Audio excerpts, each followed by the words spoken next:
Na quarta proposição, o Kant vai justificar para nós aquilo que nós, sobretudo aqueles que são críticos do liberalismo, sobretudo o liberalismo econômico, condenam.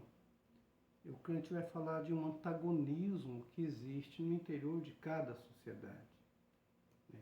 E o antagonismo depois ele vai falar que pode existir entre os estados. Ele vai falar de um antagonismo social. E diz ele que foi o meio como a natureza arranjou para fazer com que a gente se melhore, que é a competição entre os indivíduos. Olha como ele escreve. O meio de que a natureza se serve para realizar o desenvolvimento de todas as suas disposições é o antagonismo delas na sociedade, na medida em que ele se torna, ao fim, a causa de uma ordem regulada por leis desta sociedade. Então, por exemplo, ele vai dizer assim, olha, dois indivíduos, eles estão estudando direito, por exemplo, mas só tem uma vaga, ou tem vagas limitadas de um concurso público para um juiz, um delegado de polícia, um advogado, um promotor, um agente lá da justiça. Tem poucas vagas, mas o curso de direito tem 60 alunos em cada sala. Então, se todo mundo quer aquela vaga, e a vaga por concurso é para quem se saiu melhor, todo mundo vai tentar se sair melhor. Todo mundo está concorrendo a uma vaga. Então, a natureza tem esse propósito de fazer os homens concorrentes entre si, para depois chegarem a um resultado. E essa concorrência faz com que todos melhorem. E se todos melhoram, a gente está levando o progresso da humanidade, o esclarecimento um pouquinho mais além. E ele chama isso de insociável sociabilidade.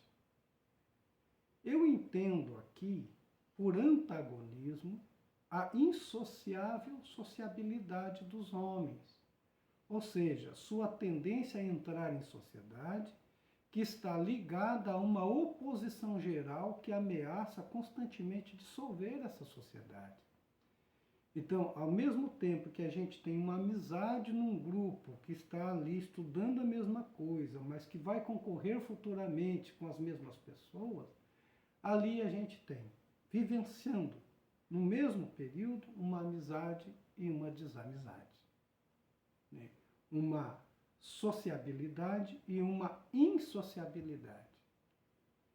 Uma tratabilidade e uma intratabilidade.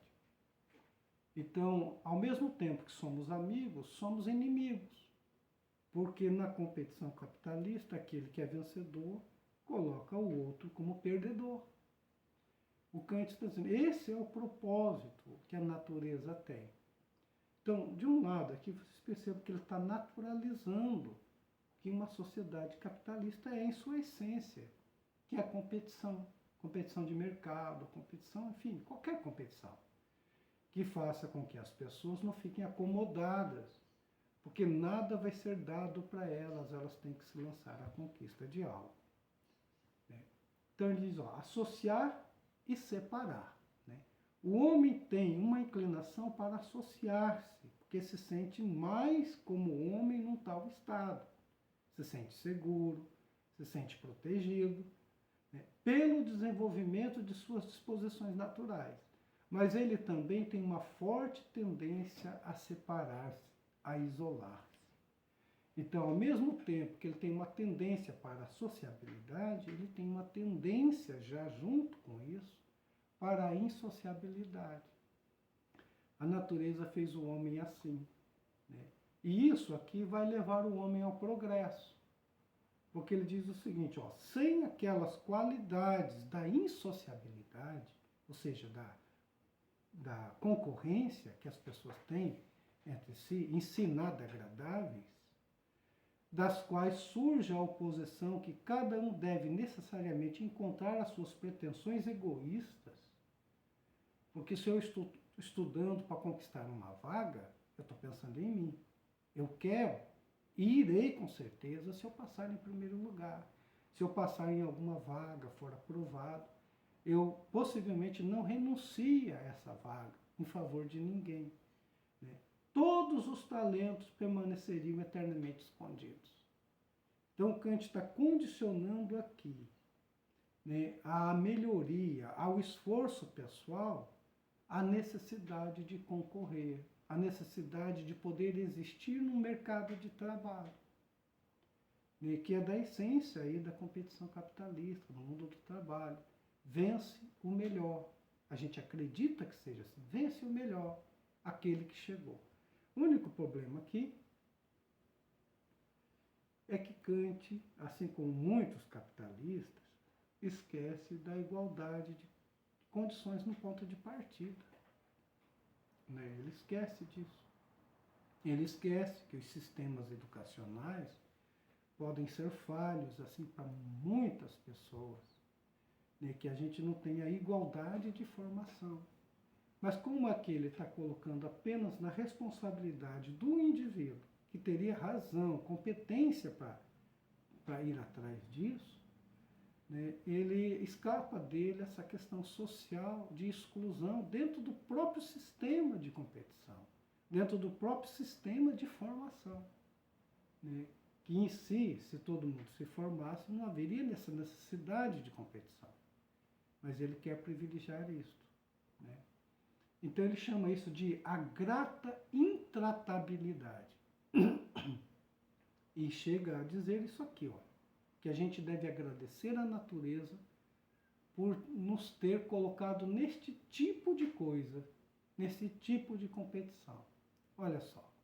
Agradeçamos, pois, à natureza a intratabilidade, a vaidade que produz inveja competitiva, pelo sempre insatisfeito desejo de ter e também de dominar. Ou seja, agradeçamos à natureza que colocou esse fundo de egoísmo, né, e essa potencialidade que, se eu realizo, eu elimino outras pessoas. Né? Eu saio vencedor enquanto as outras perdem, ou outras saem vencedoras enquanto eu mesmo perco. Né? Ele vai, agradeçamos à natureza isso, porque é assim que a gente desenvolve os nossos talentos, as nossas qualidades, as nossas especializações. Né?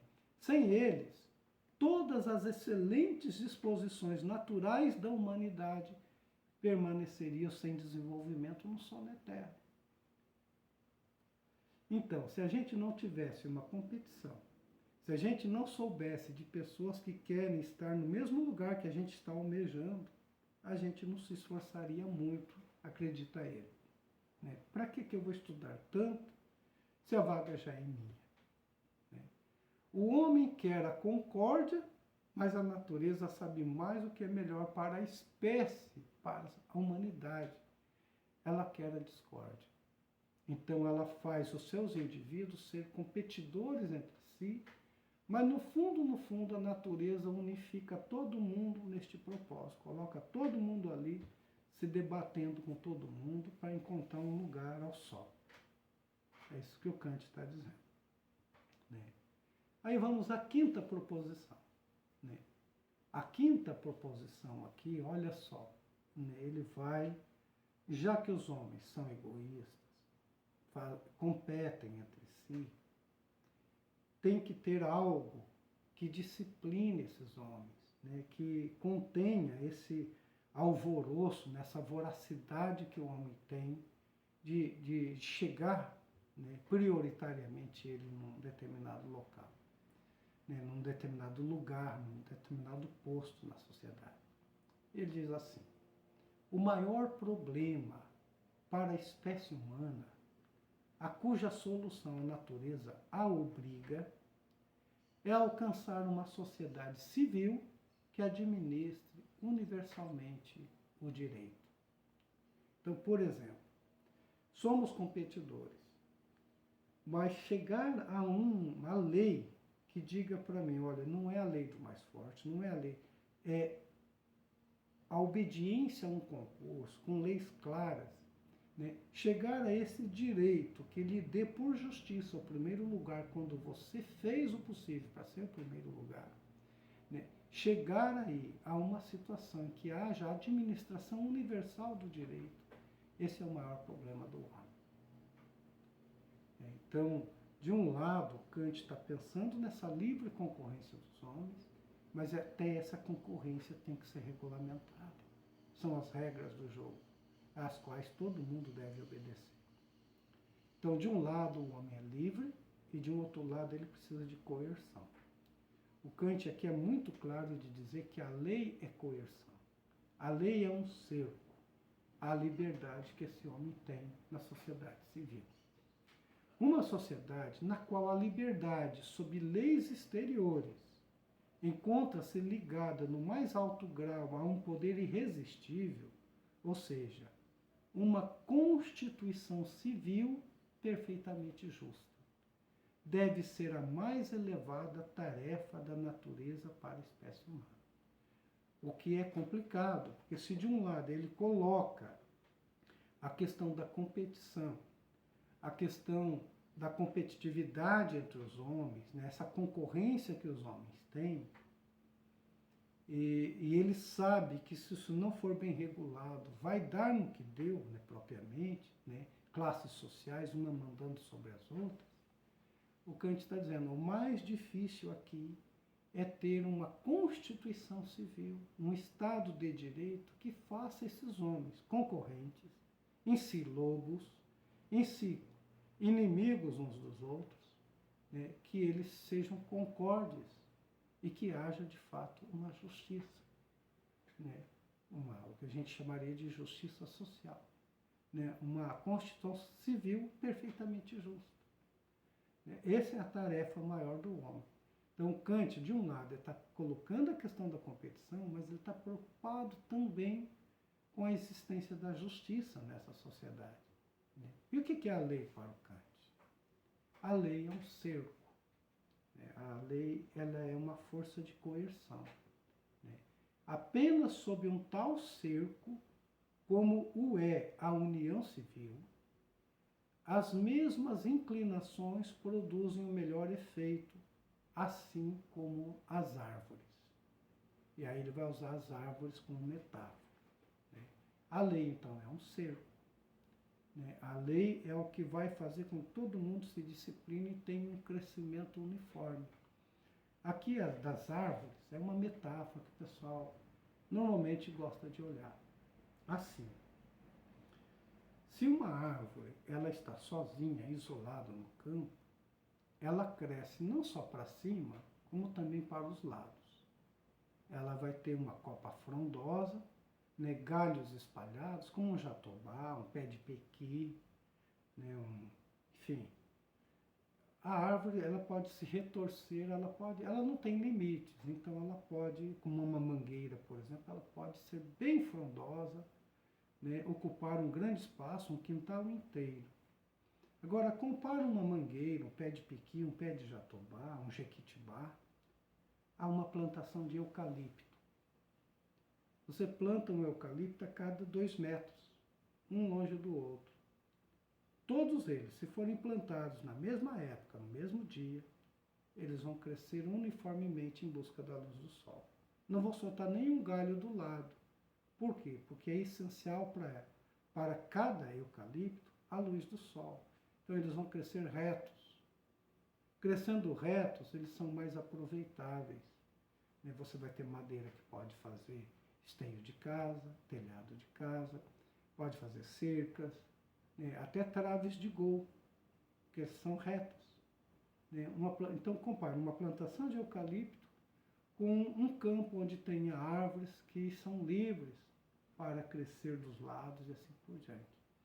Então, é o que ele chama, a lei faz com que as árvores se tornem eucaliptos.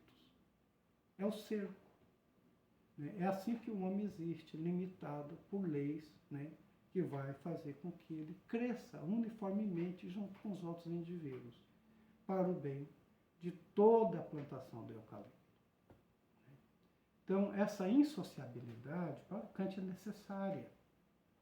Toda cultura e toda arte que ornamentam a humanidade, a mais bela ordem social, são frutos da insociabilidade, que por si mesma é obrigada a se disciplinar e assim, por meio de um artifício imposto, a desenvolver completamente os germes da natureza.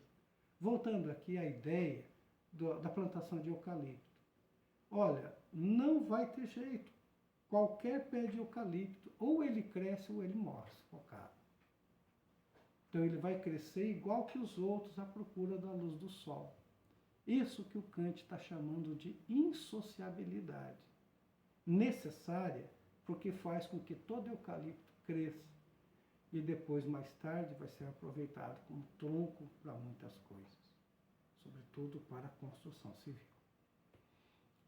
Certo? E aí vem a sexta proposição, né? Kant dizendo: este problema é ao mesmo tempo o mais difícil e o que será resolvido por último pela espécie humana. É que o homem é um animal que, quando vive entre outros de sua espécie, tem necessidade de um senhor. Então, quem é que faz a plantação de eucalipto?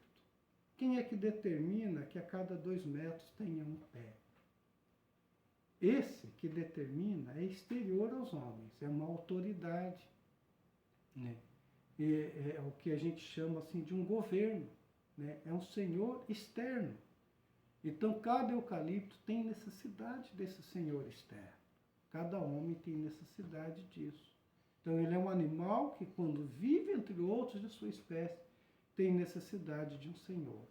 E aí é problemático, porque o eucalipto tem lá o agrônomo, né, que o planta, né, os trabalhadores da roça que o plantam. Mas são eucaliptos e é um trabalhador. No caso do homem, sendo o homem que deve ser governado, ele vai ser governado por outro homem. E esse outro homem padece do mesmo egoísmo que todo cidadão particular. Né? Então ele vai dizer assim, ó, pois ele certamente abusa de sua liberdade relativamente a seus semelhantes.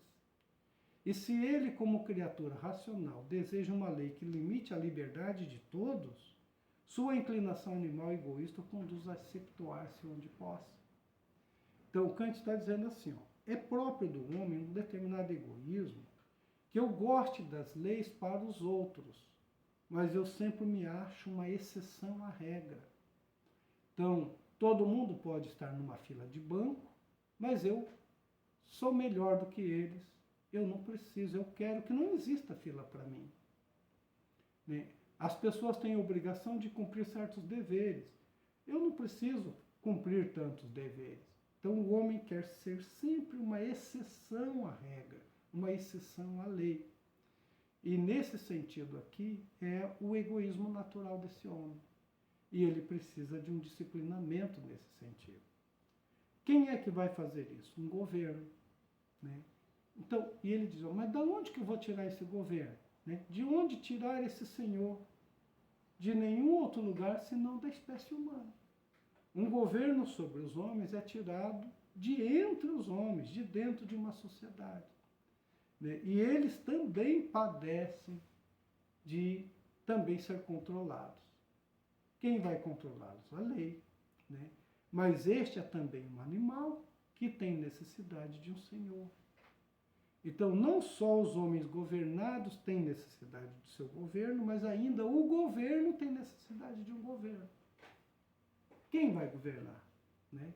O supremo chefe deve ser justo por si mesmo e, todavia, ser um homem. Mas, enquanto homem, ele é egoísta. Quem é que vai controlar o egoísmo deste homem? Esse é um problema. Escolher um homem para ser governo, ele pode esquecer que ele tem uma tarefa geral, universal, né, assim, sem imparcial, né, mas ele pode até privilegiar a si mesmo, ou o grupo social a que ele pertence, em detrimento de outras classes. Né. Então, nem sempre isso aqui vai ter um bom resultado. Ele também vai precisar chegar a um grau de esclarecimento em que ele se esforce por ser justo. Ele também precisa de um disciplinamento. E ele diz, ó, esta tarefa é por isso a mais difícil de todas. Ter um governo justo. Um governo que, controlando os outros, também se controle. Né? Sua solução perfeita é impossível, Kant diz. De uma maneira tão retorcida da qual o homem é feito, não se pode fazer nada reto. Então não há nenhuma garantia numa democracia ou qualquer outro governo, menos ainda em outras formas de governo. O Kant era republicano, né? Ele achava que todo governo tinha que ser uma demanda do consentimento dos governados, assim como Rousseau ou John Locke, né? Mas esse arranjo democrático está sempre sob ameaça, né? De alguém perder a mão do que é o poder, que é uma coisa delegada a ele, né? E passar a querer governar para si, né? Para o seu próprio proveito, em vez de proveito para todos, né? De uma forma universal. Aí ele diz aqui, ó, há 3 quesitos que a gente tem que observar quando se pensa em ter um governo. Primeiro deles, conceitos exatos da natureza de uma Constituição possível. Tanto o governo quanto as pessoas têm que ter noção disso, né? Os conceitos exatos de uma Constituição possível. Segundo ponto, grande experiência adquirida através dos acontecimentos do mundo. Então, um governo é alguém que deve entender bem de história, entender dos movimentos sociais, entender dos anseios do povo, das necessidades do povo e o que pode ser alcançado para melhorar o destino das pessoas. E terceiro, ele tem que ter uma boa vontade, como qualquer outro indivíduo, para aceitar a Constituição, aceitar a lei, depois de muitas tentativas frustradas. Então, a gente tem que escolher um governo, o ideal desse governo é alguém que tenha respeito pela lei. Mas, se ele quer que os seus cidadãos, os seus subordinados respeitem a lei, né, que é maior do que ele também tem que ser o primeiro a obedecer uma lei. Então, são 3 quesitos que o Kant coloca aqui. E a 7ª proposição, ele diz o seguinte, olha, o problema do estabelecimento de uma Constituição civil perfeita depende do problema da relação externa legal entre Estados e não pode ser resolvido sem que este último seja. Aqui Kant está pulando agora da relação dos indivíduos de uma mesma sociedade, né, de um mesmo país, de uma mesma nação, para o relacionamento de nações entre elas. Assim, o comportamento de um Estado em relação a outro Estado é o mesmo comportamento que tem um indivíduo na sociedade em relação aos demais indivíduos. Você tem uma competição entre os indivíduos, tem que ter uma lei que regule essa competição. Também os países devem fazer isso. Kant está entrando aqui na esfera do direito internacional. Os países são competidores entre si. Da mesma forma que os indivíduos devem ser regulados nisso, os estados também. Certo? Aí, então, ele fala do antagonismo entre nações. As convulsões necessárias, guerras algumas vezes, os conflitos, né? E aí ele vai dizer, ó, do Estado sem lei, que são as guerras intermináveis entre países, a gente precisa passar para um sistema de federações, né? E que todas as nações sejam também unificadas no direito, né? O Kant é o primeiro aqui que vai propor uma instituição soberana a todos os países para mediar e arbitrar sobre os conflitos que tem entre os países. A gente está vendo agora aqui, né, acontecendo, né, lamentavelmente, né, continuando, né, que já faz um certo tempo já quase mais de meio século, a questão palestina, né, agora com ataques entre Israel e os palestinos lá, né, com dizimação de mulheres, crianças, né, a população civil palestina. Né? Então, não se pode deixar isso. Tem que ter um organismo internacional que proíba a continuação dos ataques, a continuação da matança. Né? Nesse caso, seria a ONU. O Kant está lançando as bases aqui para a existência de uma ONU, né? Uma instituição que seja superior à autoridade de cada país, para que possa realizar entre eles um acordo de paz. Né? O Kant tem um livro chamado A Paz Perpétua, né? Que é necessário, assim como tem uma lei que é cerco para cada indivíduo, tem que ter uma lei também que seja cerco para as nações. E as constituições dessas nações têm que ser obedientes a essas leis, acordos internacionais e assim por diante. Então, para o Kant, a república é o Estado perfeito. E ela tem que funcionar também entre os Estados. Né? Então, de um Estado cosmopolita de segurança pública, né? Um poder unificador que dê peso a esta lei, de modo a introduzir num Estado cosmopolita de segurança pública entre os Estados. Então, por exemplo, o direito que eu tenho de ir a um país, pedir abrigo, pedir exílio, de ser protegido ali, né? Da ONU estar lá e não ser atacada pelo país, né? A Cruz Vermelha Internacional, é o Kant está pensando tudo isso aqui. Né? Que não elimine todo o perigo, para que as forças da humanidade não adormeçam, mas que também não careça de um princípio de igualdade de suas ações e reações mútuas, a fim de que não se destruam uns aos outros. Então, é bom, é saudável que os países façam a competição entre si, mas essa competição não pode chegar num nível que se elimine uns aos outros, né? Que um viva, né, solapando aí injustamente a vida, a existência, a sobrevivência de outro país. Kant está propondo isso. E na 8ª proposição, ele diz assim: pode-se considerar a história da espécie humana, em seu conjunto, como a realização de um plano oculto da natureza para estabelecer uma constituição política perfeita interiormente, e quanto a este fim, também exteriormente perfeito, como o único estado no qual a natureza pode desenvolver plenamente na humanidade todas as suas disposições. Então, na 8ª proposição, Kant está dizendo, assim como no indivíduo, né, a gente pode ter uma constituição política perfeita interiormente, a gente pode também pleitear e fazer o possível para que haja uma constituição política exteriormente perfeita. Ou seja, não só entre indivíduos de uma mesma sociedade, mas entre países que compõem a humanidade como um todo, o gênero humano universal. É o que ele chama de ideia de uma história universal. Certo? E aí ele fala de humanização. A humanização não é o que dá só com o homem pessoalmente. Tem que se dar entre as sociedades, entre os países, entre os que falam línguas diferentes, em vista da felicidade esperada, em vista das gerações futuras e dos povos futuros. Né? Um Estado cosmopolita, onde podem se desenvolver todas as disposições originais da espécie humana. Kant imagina, o mundo será um mundo pleno, perfeito, de paz perpétua, quando ele for cosmopolita, que ninguém se sinta ameaçado em nenhum lugar do planeta. Né?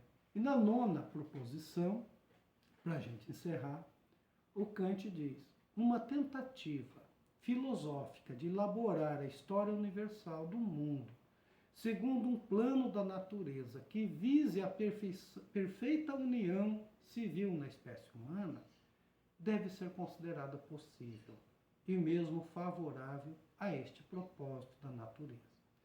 Em outras palavras, o Kant está dizendo aqui que sonhar com um mundo perfeito pode ser uma utopia.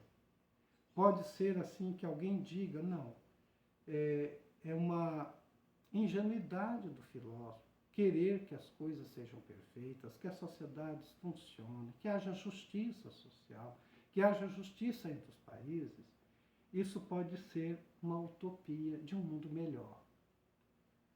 Mas o Kant diz o seguinte, olha, esse ideal tem que ser o fio condutor de toda a nossa política, de toda a nossa ação.